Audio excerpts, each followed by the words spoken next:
These reefs have a lot of activity, there's a lot going on, but photographically they can be challenging, as my cameras have to go in housings. They're not waterproof cameras. I'm using regular SLR digital cameras.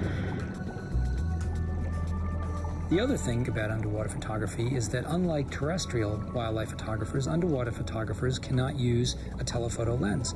We have to get very close to our subjects. Visibility underwater, even in the best places, is never that good, and the ocean acts as a great filter. So unless you're very close, everything's just going to be blue. It's going to be this monochromatic powder blue, and there will be no detail, no color, and no real good resolution. So if we want to bring back and render some of those beautiful colors that we find in the ocean, we have to bring down underwater flashes and strobes.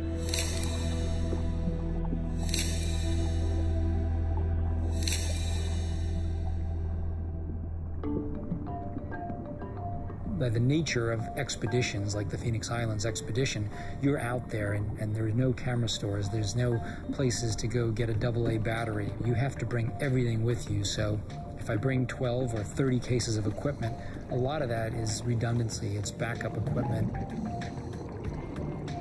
And sure enough, on day one, I needed it.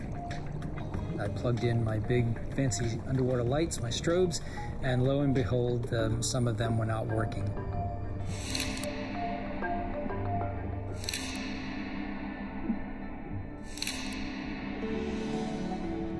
The final challenge is time. Underwater, we're probably only given an hour or two, depending on how deep we're diving.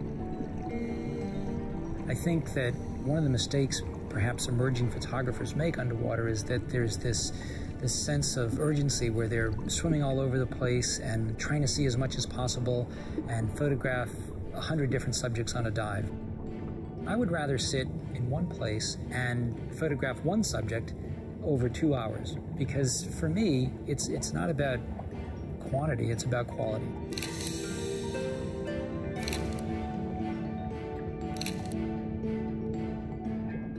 More often than not, if I just pick a place and sit, animals will slowly begin to acclimate to me, and I will begin to become part of the landscape. Now, you're never totally going to be part of the landscape because you're this big wetsuit-clad thing that doesn't really belong there, and you're blowing bubbles with your scuba tank, and you're clanging and making noise. But still, it's amazing that if you just take time and kind of be quiet and sit there, you will begin to see things.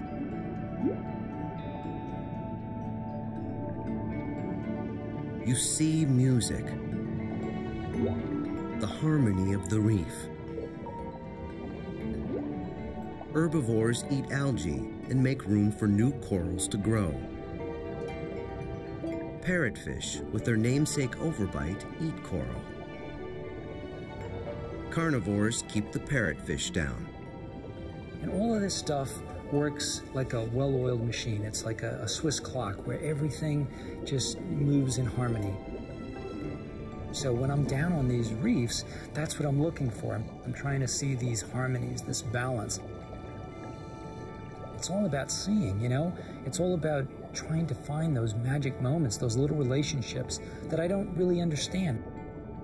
I made a picture in the Phoenix Islands of these two fish that were swimming together, completely different species of fish. They were just kind of working in harmony. I later spoke to a scientist and asked him what was going on, and he said, well, this is shadowing behavior, where the smaller fish is sort of hiding in the shadow of the bigger fish, and he will dart out and eat his prey, you know, every so often when he gets that opportunity. But I was able to make a picture because I was just sort of watching. I was just sort of sitting and being patient and observing.